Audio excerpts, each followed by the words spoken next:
Bienvenidos a una nueva edición de Lo Esencial en Histología. En esta oportunidad conversaremos sobre la hematopoiesis.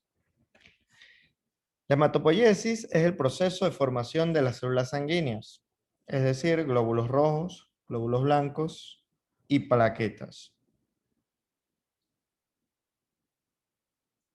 Este gráfico es muy importante, puesto que vamos a ver que la hematopoiesis es un proceso que tiene etapas cronológicas en la vida intrauterina o durante el periodo prenatal.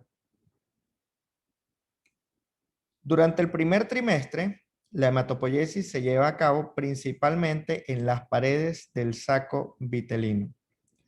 Y a medida que la producción de células sanguíneas decae en el saco vitelino, comienza la producción de células sanguíneas a partir del hígado y del vaso, teniendo su máximo pico en el segundo trimestre. Y esto es porque las células madre pluripotentes migraron hacia estos órganos.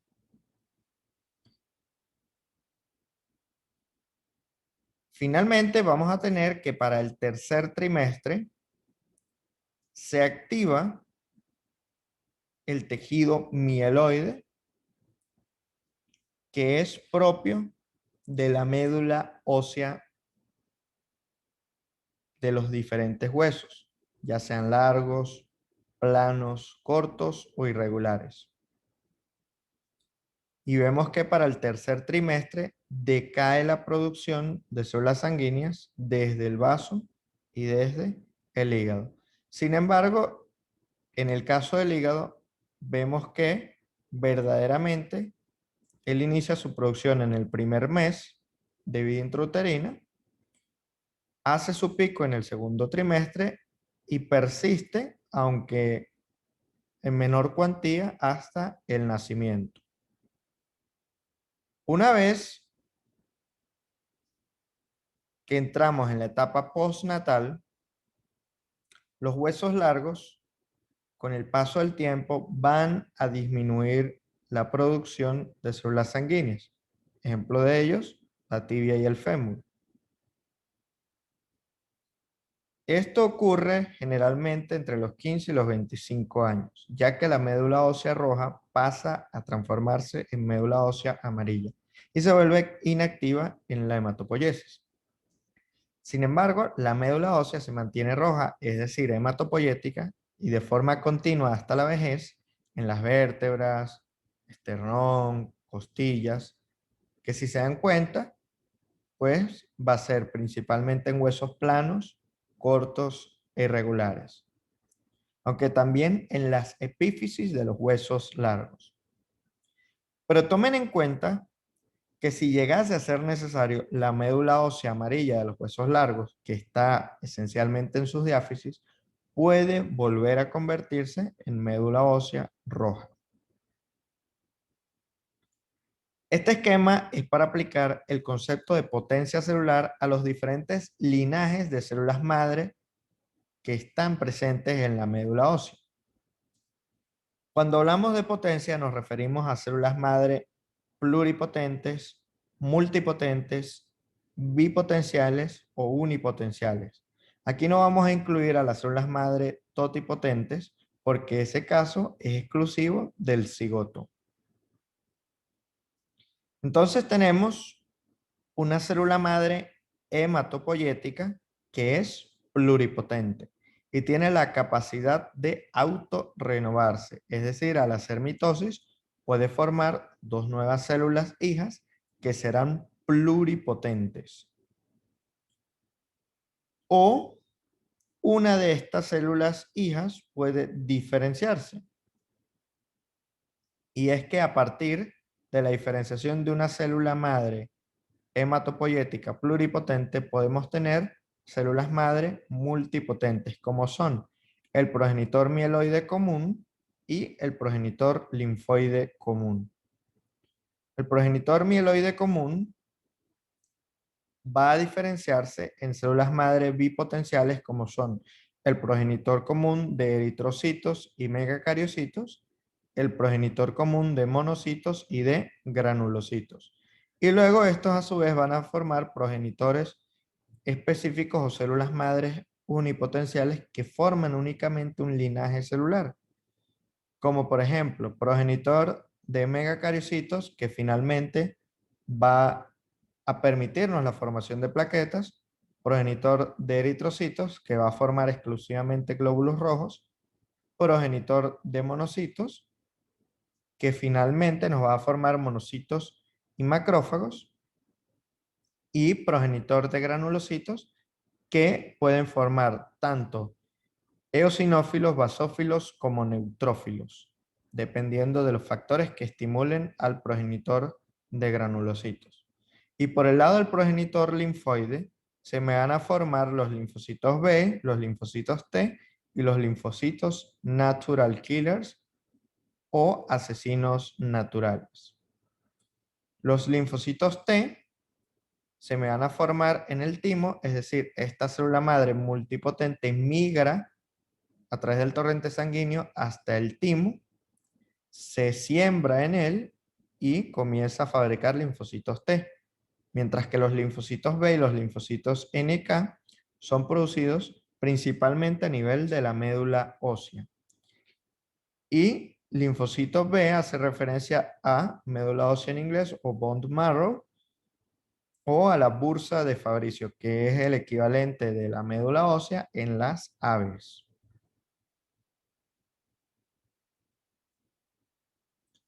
Ahora les presento el siguiente esquema, donde podemos ver algunos aspectos interesantes de las células madres, los progenitores celulares, los precursores celulares, que van a ser los blastos, y las células maduras. Las células madre van a tener características como su alta potencialidad. Se pueden autorrenovar, pero no son discriminables en los microscopios por sus características morfológicas. No las podemos distinguir a nivel del microscopio.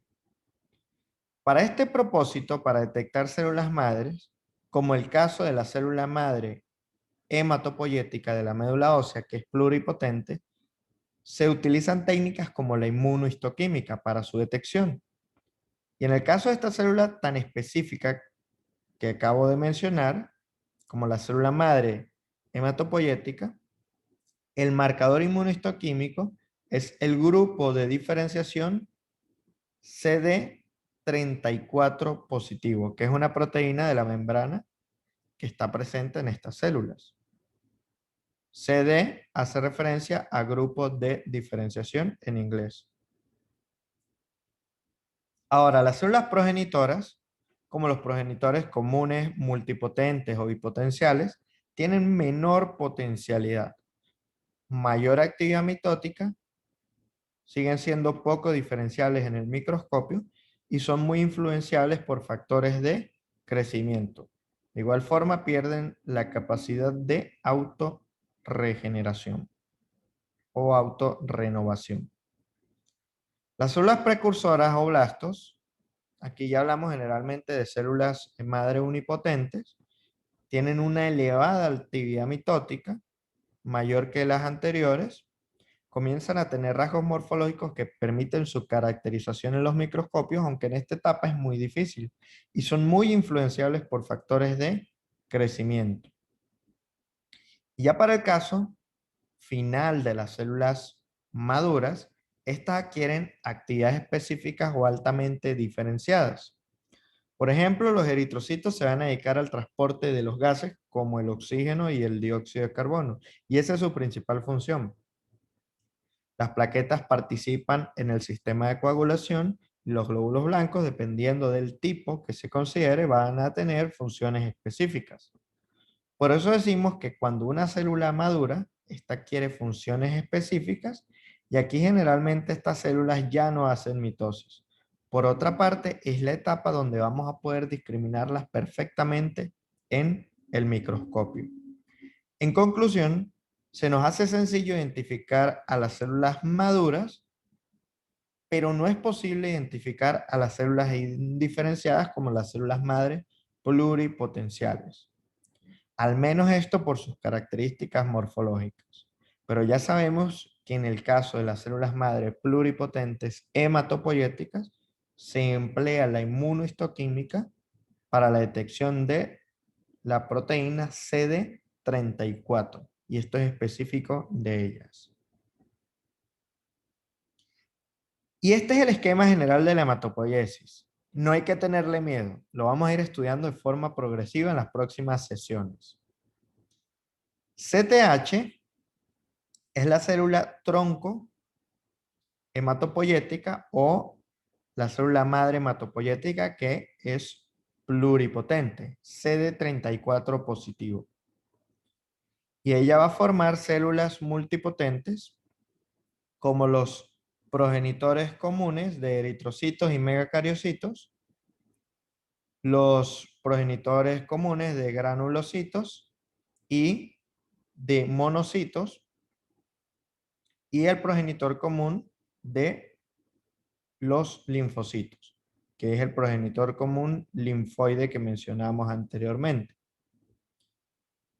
Otro término válido es el UFC, o en inglés CFU, unidad formadora de colonias de eritrocitos y megacariocitos, y así sucesivamente. La unidad formadora de colonias de eritrocitos y megacariocitos va a formar células madre unipotentes que me van a dar destino a un linaje específico. Esta línea va a ir a formar específicamente glóbulos rojos o eritrocitos. Esta otra línea va a formar, a partir de la unidad formadora de colonias de megacariocitos, su destino final son las plaquetas. Mientras que la unidad formadora de colonias de granulocitos me va a formar a los eosinófilos, a los basófilos y a los neutrófilos. Estas tres células son glóbulos blancos a las cuales vamos a denominar granulocitos. Posteriormente veremos el porqué.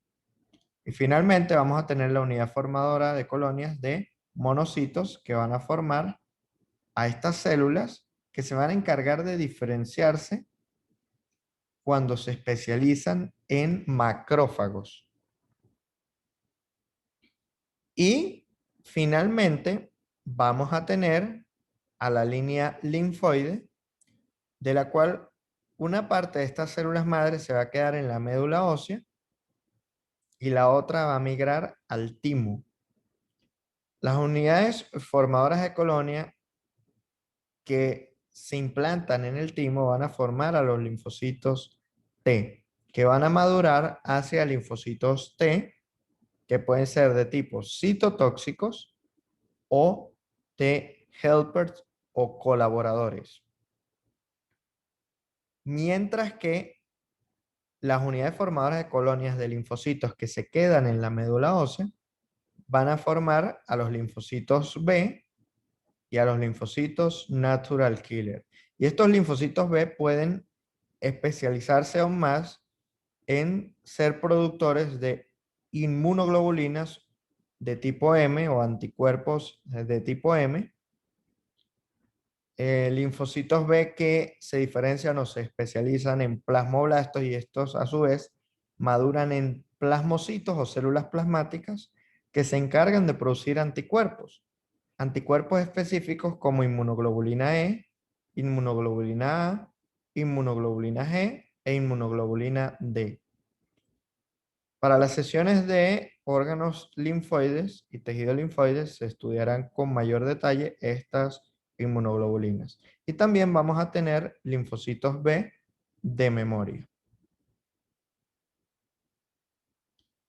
Esto es todo por esta primera sesión de hematopoiesis. Les agradezco a ustedes por la atención prestada y nos veremos en la próxima sesión donde conversaremos sobre la eritropoiesis o formación de glóbulos rojos. Hasta luego.